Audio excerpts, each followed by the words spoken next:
Would you like to know why 98% of enterprises use multi-cloud or hybrid multi-cloud architectures? If so, this video is for you.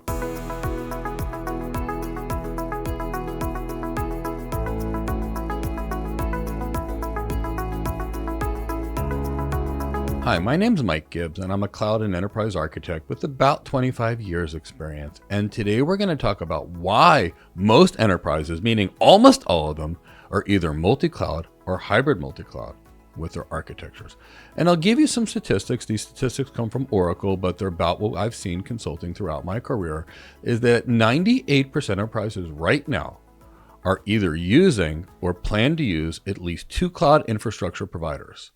And that 31% of those surveyed are already using 4 or more cloud providers.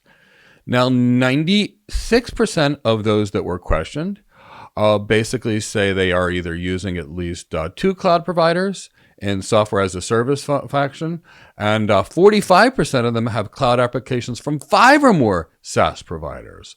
So we're not just talking a single cloud, we're talking about a lot of organizations that are on 4 and 5 plus cloud. And one of the reasons is multi-cloud strategies enable IT departments to really meet specific technology needs and do them best than they could with one possible cloud. So we're going to talk about the 5 reasons. Now, the first of the 5 reasons, typically speaking, people go multi-cloud is availability. A single cloud is a single point of failure, no matter how many availability zones and regions you use. And that's why in networking, we could never use 2 wide area network links from the same provider. We would always use 2 companies, because if you have the provider has a problem, then you're down. So a single cloud can be broken down no matter how many availability zones and regions you use. Should they have a serious security event? Should the cloud provider have a control plane failure or any kind of network failure? So that's the reason a single cloud is not good enough. If you put your load, half of your load on 2 clouds and one cloud goes down, it doesn't matter. So availability is one of the big reasons. Now, the second reason is actually cost, which is why organizations use more than one cloud provider. So I don't know where people got the idea that it costs more to use 2 or more cloud providers. Now, I'm going to ask you this question. If you shop at 2 supermarkets and buy the products you buy at the best price from each supermarket, it's going to cost less than if you went to one supermarket and didn't have access to the best prices. Well, all the cloud providers, for the most part, are selling the same stuff, virtualized data center things. So, it's not much more costly to put half in one and the other half in another. But in some cases, you can negotiate better each cloud provider against each other. But here's typically where it gets much cheaper. Many of these hybrid multi-cloud architectures have many places where you can actually run your workloads. So you could run it in your data center, you can run it in your cloud. And there are some workloads that are going to run much better, much faster, and much cheaper in the data center than they would in the cloud. For example, we can buy a server for about $300,000 from Dell, but that same server would cost about $4 million to $6 million on on-demand instances in, say, the AWS cloud or any other cloud provider for that matter. Because if it's running and it's going to be high compute, high throughput all the time, 24 hours a day, it's going to typically be cheaper in the data center. So organizations can put their high performance things in their data center. Now, at the same time, they can place the other stuff on the cloud, which the cloud may do cheaper. The cloud is typically cheaper for sporadic workloads or event-driven workloads or intermittent use systems or batch work we can need to use. So by having a private cloud like a Nutanix cloud and an OpenStack cloud and a VMware cloud connecting with a couple of other clouds, the organizations can put workloads where they run cheapest, which can actually lower costs. Now, another major reason people use multiple clouds and multiple services is because they want the best of the best.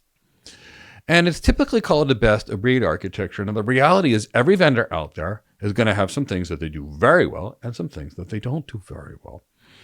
And if you want the best of the best, you use all the best parts, potentially speaking. And sometimes all the best parts are too complex, but you'll have to figure it out.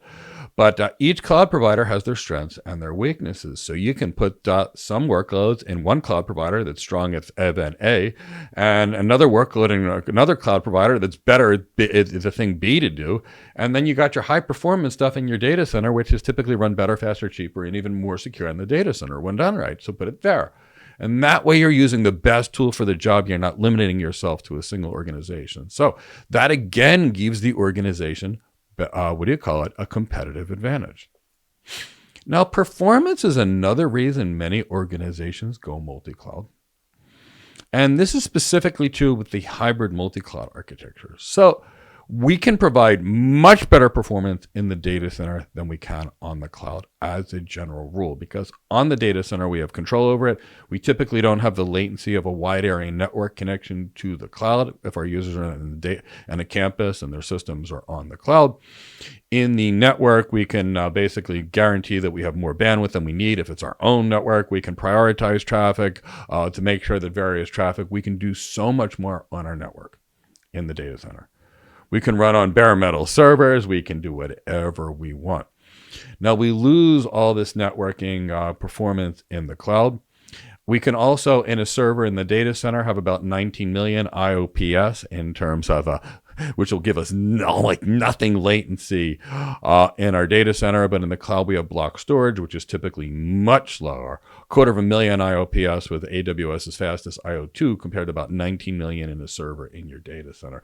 So we can deal with much higher performance workloads in the data center, and they typically run much cheaper in the data center. So performance is a good reason we put the high performance workloads in the data center and the more sporadic agile stuff in the cloud. So there's that. Now, for whatever reason, people have spread this misinformation that multi-cloud is hard. Multi-cloud is not hard. We've been doing it for 30 years. We've had multiple data centers, multiple service providers. None of this is challenging. The key to the secret to making multi-cloud architectures work, the same way it was multi-vendor networking systems to work, is just not to use any of the cloud providers' proprietary services. So what does that mean? It means if AWS has DynamoDB as a NoSQL database, don't use it. But use MongoDB or Apache Cassandra, which you can put on all three clouds. AWS may have a web application firewall. Don't use it. Swap it out with the next generation firewall from Palo Alto, Fortinet, Cisco, Checkpoint. That firewall will have more capabilities, especially as it comes to behavioral and anomaly detection, which it'll be far better. It'll provide much greater security, and you can put it on all three clouds. Don't use an AWS Elastic Container Service. Use Kubernetes instead, like OpenShift, which you can put on all clouds. So it's not complicated. We just have to use open tools. And guess what? By using open tools, we reduce the organization's technical debt, which makes them more agile and able to change more frequently into new things that best meet the needs of their organization. So it doesn't hurt anybody to use better tools that are more open anyway. And in many cases, the industrial product made by a company that specializes in something can often have more features and functionality than the cloud provider that's like a Swiss Army knife, a little of everything, but they may not do specific things as well as of individual vendors. Now, the next reason is data sovereignty. So there are a lot of legal and regulatory environments that require certain types of data to be stored in a certain particular location. Now, the way cloud providers typically work is they start replicating data in various environments. That's part of their data durability plan, and it's a good thing. But at times, if we're not careful, the data could be sent to the wrong part of the world, which could get an organization in regulatory trouble. Now, this, of course, can be mitigated with proper planning and where the information is, but in many cases, it's still challenging. And unless you're dealing with a specific community cloud or a private cloud, it does get more challenging for data sovereignty. And sometimes that makes it so much easier just to use a private cloud for certain types of critical data that you don't want to leave, say, the United States or a part of the United States. Now, these are the main reasons that most architectures are multi-cloud or hybrid multi-cloud, typically related to data sovereignty from a security perspective, availability of the systems, cost, putting the right workloads in the places where it's going to be cheapest, to be able to get the best services from each provider and say a best of breed type architecture. And this is why organizations are here. Now, if you'd like to get your first cloud architect, enterprise architect, solutions architect job, security architect job, AI architect job, or even a network architect job, join us on one of our completely free architect webinars. The link is in the description of this video. We'll talk about what we do in these roles, the skills that you need for these various roles, and We'll spend about 90 minutes answering any questions that you may have and doing anything we can to assist you in your career. And it's completely free. If you've enjoyed this video, please give it a like, subscribe to our channel, and hit the bell to be notified of new videos to assist you in your technology career. This is Mike Gibbs signing off for now, and I look forward to seeing you in a free webinar or another video.